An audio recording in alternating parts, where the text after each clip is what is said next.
Hi, it's Jim Ferguson here with another short video for you, hopefully bringing you a bit of advice or inspiration. Now, if I was to mention the name Dale Carnegie, I'm sure most of you would recognise the name, and if you did recognise Dale Carnegie, then you would think of this book, How to Win Friends and Influence People. Now, that book has been around for 80 years. It was published in 1936, so it's been around for 80 years. Still as relevant today as it was 80 years ago, and the reason for that is though technology and other things have changed, people basically remain the same.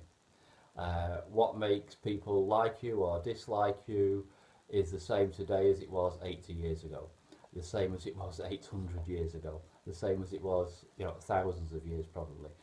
The way humans think and react to each other doesn't really change over time. So this is my copy of the book, How to Win Friends and Influence People. It's a nice, easy read.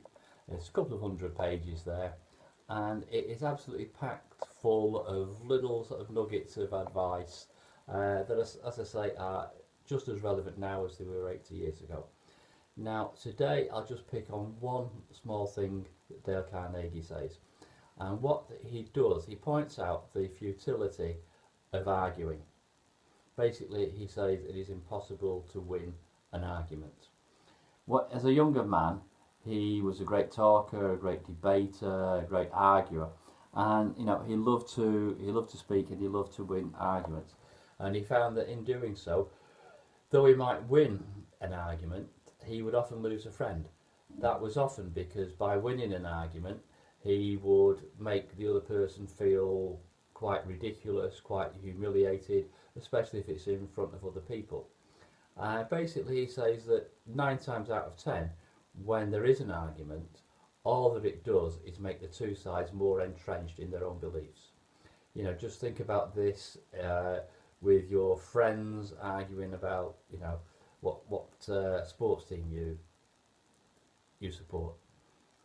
You're not going to, you're never going to win over someone else from another team. You're just going to upset them and make them more, believe more strongly in their own team.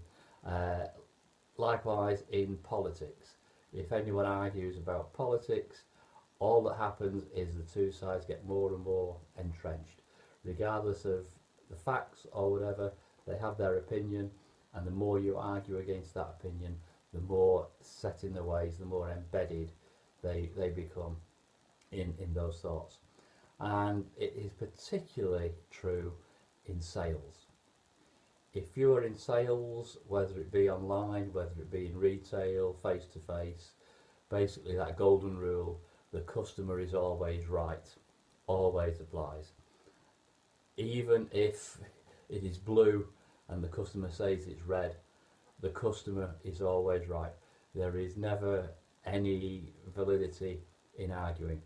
If you argue with a customer, you simply cannot win. You can win an argument, but you have lost a sale and you have lost a customer. If a customer is ever unhappy, and I've done this in all my real life businesses and in all my online businesses, if a customer is unhappy, then you tackle that problem.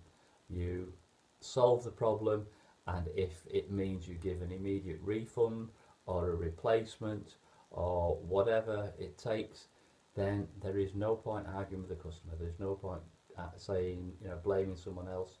If the customer is unhappy, resolve that problem, give them a refund, provide a replacement, do whatever it takes, then you will have a happy customer